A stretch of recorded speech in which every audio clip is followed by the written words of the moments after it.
காமெடிங்கிற பேர்ல ஒன்று ரெண்டு சும்மா கிரிஞ்சு மாதிரி தான் பண்ணியிருக்கானுங்களே தவிர ஒன்றும் பெருசெல்லாம் இல்லை. ஒரு வேலை தர செய்றியா? செய்றேன் பெரியப்பா. உனக்கு எவ்வளோ பாப்பா வேணும்? என்ன அம்மா எனக்கு ஒன்றும் அவ்வளோ பிடிக்கல. ரொம்ப ட்ராக் ஆன மாதிரி இருந்துச்சு. சின்ன படம் தான், ஆனாலும் ஒரு 2 மணி நேரம் படம் வந்து கிட்டத்தட்ட ஒரு 4 மணி நேரம் மாதிரி தெரிஞ்சிச்சு படம். படம் சூப்பராக இருந்துச்சு, நல்லா இருந்துச்சு. பாட்டு மட்டும் யூஸ்வலாக ஆதி படத்தில் வர அளவுக்கு இல்லை, அது மட்டும் ஒரே மைனஸ். மற்றபடி லேக் இருக்காது, நல்லா ஃபாஸ்ட்டாக போச்சு. ஃபேமிலியோட கூட வந்து பார்க்கலாம், நல்லா இருந்துச்சு. ஃபர்ஸ்ட் ஹாஃப் கொஞ்சம் ஸ்லோவாக இருந்துச்சு, செகண்ட் ஹாஃப் சூப்பராக இருக்கு. ஃபர்ஸ்ட் ஹாஃப் கதை கொண்டு போகிற விதம் ஸ்லோவாக இருந்துச்சு, பட் மற்றபடி எல்லாம் சூப்பராக இருந்தது. சூப்பராக இருக்கு ப்ரோ, நல்லா இருக்கு.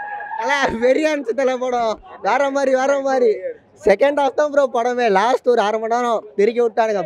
பிஜிஎம் எல்லாமே சூப்பரா இருந்துச்சு. லாஸ்ட்ல ஆதினா வந்தாரு பாருங்க, வாடி போல வாடி தியேட்டர் கான்செப்டா மாறிடுச்சு ப்ரோ. ஃபர்ஸ்ட் ஹாஃப் ஓகே இருந்துச்சு ப்ரோ, செகண்ட் ஹாஃப் தரமா இருந்துச்சு, வேற லெவல்.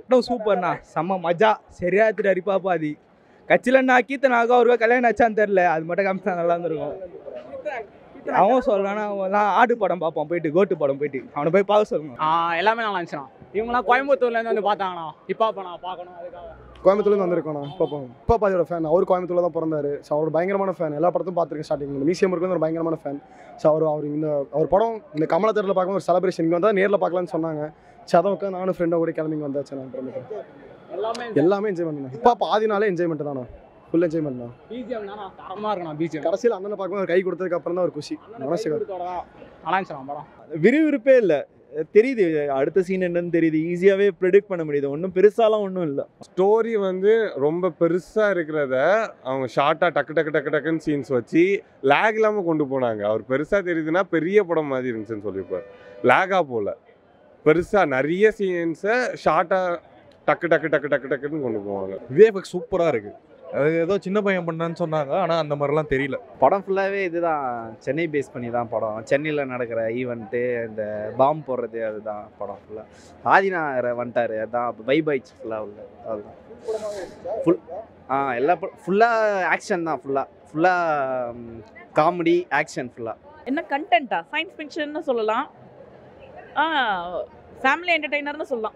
என்னை பொறுத்த வரைக்கும் பசங்களாம் என்ஜாய் பண்ணி பார்க்கலாம். அப்பா பண்ணாதான் இப்படி எடுத்தாரான்னு நம்ப முடியல, ஆனால் அவர் எடுத்த மாதிரியே தெரியல, செம்மையாக எடுத்திருக்காரு. கண்டிப்பாக 100 crores அடிக்க வாய்ப்பு இருக்குது. படத்தை 2வது வாட்டி பார்க்கணும்னு தோணுது, அதுதான் படத்தில் ஹைலைட்டு. ஏன்னா போர் அடிக்கல. ஃபர்ஸ்ட் ஹாஃப்லாம் செம்ம ஃபாஸ்ட்டு, செகண்ட் ஹாஃபு வேறு லெவல். அதே மாதிரி செகண்ட் ஹாஃப் ஃபினிஷு வேறு லெவல் முடிச்சிருந்தார். ரொம்ப ரியலிஸ்டிக்காக இருக்குது. இப்போ தமிழில் வந்து முன்னாடியே சொல்லியிருந்தாங்க அவங்க சின்ன செலவில் பண்ணியிருக்காங்க அப்படின்ட்டு.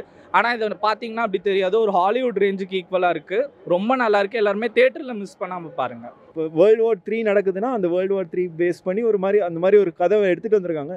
நல்ல ஸ்டோரி தான். சிஜி ஒர்க்லாம் இன்னும் நல்லா பண்ணியிருக்கலாம். பட் அதர்வைஸ் படம் கொஞ்சம் ஓவர் 2 hours 15 minutes தான் படம். 2 hours 15 minutesனாலும் 3 hours 4 hours மாதிரி தெரியுது. ரொம்ப லேகாக தெரியுது. காமெடிங்கிற பேரில் ஒன்று ரெண்டு சும்மா கிரிஞ்சு மாதிரி தான் பண்ணியிருக்கானுங்களே தவிர ஒன்றும் பெருசெல்லாம் இல்லை. ரெண்டு பேருமே ஈக்குவல் ஸ்க்ரீன் ஸ்பேஸ் ஷேர் பண்ண மாதிரி தான் இருந்துச்சு. ஈக்குவலாக ஷேர் பண்ணியிருந்தாங்க. பட் நல்லா இருந்துச்சு படம், ஓவரால் நல்லா இருந்துச்சு. விஎஃப்எக்ஸ் நல்லா ரியலிஸ்டிக்காக இருந்துச்சு எல்லாமே. போர் அடிக்காமல் போகுது, நல்லா இன்ட்ரெஸ்டிங்காக போர் அடிக்காமல் போகுது. எல்லாமே நல்லா தான் இருக்குது. ஆக்சுவலாக இப்போ தமிழ் படத்துலேயே இது ரொம்ப டிஃப்ரெண்ட்டாக இருக்குது. விஎஃப்எக்ஸ்லேருந்து இந்த கதை, ஸ்டோரி, ஜேனர் எல்லாமே வந்து கரெக்டாக கொண்டு போயிருக்காங்க. மொத்தத்தில் படம் பார்க்கும்போது யாருக்குமே போர் அடிக்கல. ஃபுல்லாக என்ஜாய் பண்ணி தான் பார்த்தோம்.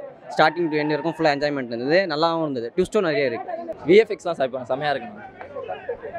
கண்டென்ட் வந்து லைக் இது எப்படி சொல்கிறதுன்னு தெரியல, லைக் உலக போர் மாதிரி தான் வந்திருக்கு படம். நல்லா இருக்குது. ஆதியே வரலங்க. பாதி படத்துக்கு மேலே ஃபுல்லாக நட்டி தான் வந்துட்டு இருக்காரு. ஆதி எல்லாமே எனக்கு தெரிஞ்ச அவரோட ஸ்க்ரீன் டைம்னு பார்த்தீங்கன்னா ஒரு 45 minutes தான் இருக்கும். 2.5 மணி நேரம் படத்தில் 45 minutes தான் அவர் வர்றாரு. நான் அவரை நம்பி தான் வந்தேன். ஒன்றுமே இல்லை, பாட்டும் எதுவுமே இல்லை, எனக்கு பிடிக்கல, அவ்வளோதான் பேசிக்காக. அதுதான் ஆதி எல்லாமே 45 நிமிஷம் தான் வர்றாரு. அவருக்கான ஒரு பில்டப் எதுவுமே இல்லை. ஒரு மாதிரி நார்மலாக தான் போகுது கதை. ஸ்டோரியாக கம்ப்ளீட் ஆகுது. பட் ஆனால் அதர்வைஸ் படமாக எதுவுமே அந்த ஒரு எமோஷ்னலாக நம்மளால கனெக்டே பண்ண முடியல படத்தில். அதாவது கனெக்ட் ஆனோம்ல ஒரு படத்துக்குன்னா. இப்போ வந்தோன்னா இப்போ நம்ம கோட் பார்த்தும்போது அது மசாலா படம் தான். பட் இருந்தாலும் அது ஏதோ ஒரு கனெக்ட் ஆகுது. ஆனால் இதில் அந்த கனெக்ட் கூட ஆகலை. நட்டி தான் ஃபுல் படம். அவர் தான் கதை, அவர் தான் ஹீரோன்னு சொல்லலாம் கிட்டத்தட்ட. பட் ஆனால் ஓகே, ஓவராக தான் ஓரளவுக்கு தான் நல்லா இருக்குது. இதெல்லாம் பட்ஜெட் நல்லா வேணுங்க இந்த படத்துக்குலாம். நல்ல பட்ஜெட் இருந்தால் நல்லா பண்ணியிருக்கலாம், இன்னும் நல்லா பண்ணியிருக்கலாம். அவ்வளோதான் நான் நினைக்கிறேன். படம் வந்து சும்மா இந்த பாம் அடிக்கிறது அந்த மாதிரிலாம் இருக்காது. ஃபுல் காமெடி அந்த பெஸ்ட் தான். சூப்பராக இருந்துச்சு ப்ரோ. கட்சியில் ஆதினா வந்து மாஸ்க் கட்டாப்புல நல்லா இருக்கு ப்ரோ. தலைவரே வந்துட்டாரு ப்ரோ. அவரே நேரில் பார்த்துரு ப்ரோ. படம் பயங்கரமாக இருக்குது ப்ரோ. எல்லா தேட்டரில் போய் பாருங்க. மாசாரியே சூப்பராக இருக்குது ப்ரோ படம். படம் ரொம்பவே நல்லா இருந்துச்சுன்னா படம் ரீதியாக பார்க்கணுன்னா ஸ்டோரி, ஸ்க்ரீன் பிளே, முக்கியமாக கிராஃபிக்ஸ் ரொம்ப நல்லா பண்ணியிருந்தாங்க hip hop and Tamizha and team. And பார்க்கணுன்னா நம்ம சென்னையில் வந்து நம்ம 1600 இங்கே போரே நடந்ததில்லை சொல்லுவாங்க. நம்ம ஒரு சதர்ன் கமாண்ட்லேருந்து பார்த்தோன்னா வந்து பீஸ் ஸ்டேட்டுன்னு சொல்லுவாங்க நம்ம சென்னை, தமிழ்நாடு இந்த சைடில் இருக்க ஸ்டேட்ஸ்லாம், சதர்ன் ஸ்டேட்ஸ்லாம். ஆனால் இந்த படத்தில் சென்னையில் ஒரு வார் வந்தால் எப்படி இருக்குன்றதை காமிச்சிருக்காங்க. ஸோ இந்திய அரசியல் தாண்டி உலக அரசியலை பேசியிருக்காங்க. அதனால எல்லாருமே வந்து பாருங்கள். இந்த மாதிரி நான் டீப்பாலாம் போலே சார். ஆக்சுவலாக சினிமானாலே நம்ம ரொம்ப உண்மை சம்பவத்தை எதிர்பார்க்க முடியாது. இப்படி இருந்தால் இப்படி அப்படிங்கிற ஒரு கம்பேரிசன் தான் அதில் இருக்குது. ஸோ யங்ஸ்டர்ஸ்க்கு அவர் இனிமேல் மெசேஜ் கொடுப்பாருன்னு நான் ஃபீல் பண்ணுறேன். நல்லா தான் இருந்தது மூவி. சீரியஸ்லி ஃபேமிலியோட பார்க்கலாம். அதாவது முக்கியமாக ரொம்ப செக்ஸி சீன்ஸ் அந்த மாதிரிலாம் ஒன்றுமே இல்லாமல் இந்த யங்ஸ்டர்ஸ்க்கு வந்து இவ்வளோ ஃபேன்ஸ் வராங்கன்னா அப்போது யோசிச்சு பாருங்கள். இந்த டைமில் அந்த மாதிரி எந்த ஒரு ரொமான்ஸ் சீன்ஸ் எதுவுமே இல்லாமல் இவ்வளோ நல்ல மெசேஜ் கொடுக்கறது பெரிய விஷயம் இல்லையா? ஸோ அதுதான் நான் நினச்சேன். ஏன்னா இவ்வளோ ஃபேன்ஸ் இருக்காங்க அங்கே. அவங்க எது வேணால் எதிர்பார்த்து வந்திருக்கலாம். பட் இவ்வளோ பேர் அங்கே அசம்பிள் ஆயிருக்காங்கன்னா ஒரு நல்ல மெசேஜ் கொடுப்பாரு. இனிமேல் நல்லா தான் இருக்கும் அவரோட மூவின்னு தான் நான் நினைக்கிறேன். இது நல்லா இருந்தது. இந்த மூவி சீரியஸ்லி வெரி நைஸ்.